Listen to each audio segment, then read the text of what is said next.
partie 4 des dangers à rester dans l'archétype de la médiatrice, qui est un archétype de souffrance.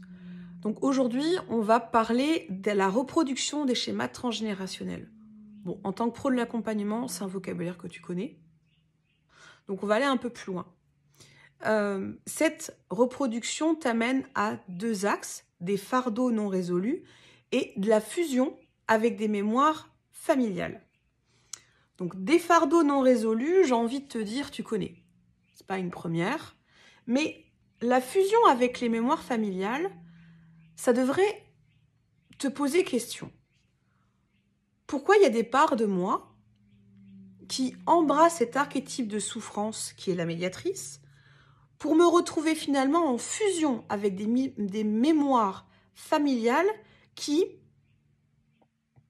bloquent, ralentissent, freinent, étouffent, immobilisent l'expansion de qui je suis, l'expérimentation de qui je suis, de retrouver mes talents, mes forces. Les conséquences, en fait, de porter, d'être en fusion avec les mémoires familiales, elles sont assez simples. C'est ce qu'on retrouve beaucoup dans la blessure de persécution et de non-reconnaissance.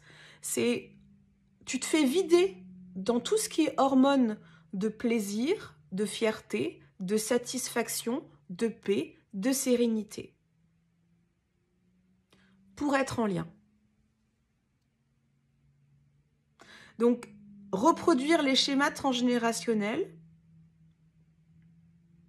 c'est une opportunité de voir que j'ai voulu expérimenter la duplication parce que j'avais peur d'être mon propre éclat de la grande déesse.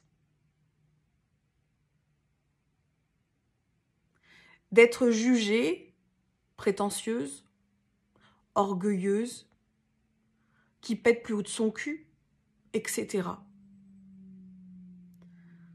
Si on tire le fil un peu plus, on retrouve souvent, dans les parcours que je fais, il y a des constellations alchimiques, il y a une dynamique de duo ou de trio de membres de la famille qui sont dans le déni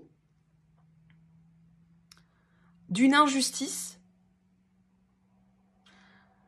sont dans le déni qu'elles ont elles-mêmes massacré leur joie, c'est-à-dire qu'elles ont été manipulées, mais c'est elles qui ont acté.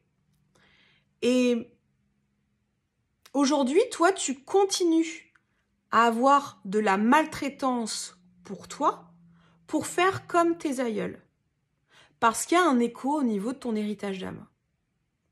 Et la médiatrice, elle s'empare de toutes ces données qui sont douloureuses pour toi, parce que ça ne se fait pas en une fois, il faut le défaire avec une grande délicatesse. C'est pour ça que ça prend du temps, mais le temps est d'une grande intensité. Donc dans cette partie 4, je t'invite à réfléchir sur cette reproduction de schémas transgénérationnels de mon arbre gynécologique, tous ces fardeaux non résolus, toutes ces fusions avec ces mémoires familiales, est-ce que j'ai envie de les amener en 2025 ?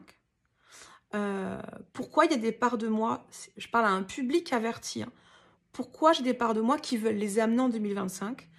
Et est-ce que je pourrais donner de la force à des parts de moi qui refusent d'amener ça en 2025 ? Parce que quand tu viens vers moi, tu sais qu'il y a des parts de toi qui vont te dire tout ce que tu fais là, c'est du bullshit, de toute manière, tu n'arriveras pas à me changer. Et donc, l'intention, c'est comment supporter les parts de toi qui ont cette volonté, cette persévérance, cette délicatesse de dire non à un enfant terrible souffrant, de dire non à un ado souffrant et de le dire avec fermeté. Dis-moi en commentaire ce qui résonne et à demain pour la partie 5.